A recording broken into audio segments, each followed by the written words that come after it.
Narinig niyong lahat, dahil birthday ng ating mahal na Pangulo, sasagutin niya lahat ng bayarin sa mga pampublikong ospital. Ganyang kabute mga boss ang Pangulo ng Pilipinas. Katuwang niya ang ating butihing Romualdez. Nakita nyo? Wala pa kahit isang Pangulo ang gumawa po niyan sa bayan natin. Siya pa lang at tutulong siya sa mga pasyente na nasa pampublikong hospital. Grabe mga boss. We are very lucky sa administrasyon na ito.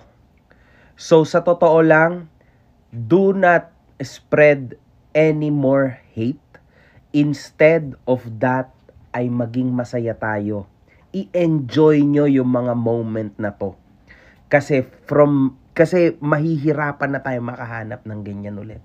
Depende na lang kung isa sa administrasyon natin ngayon ang makakakuha ulit ng posisyon. 'Di ba? Sa posisyon. 2025 is very near mga boss.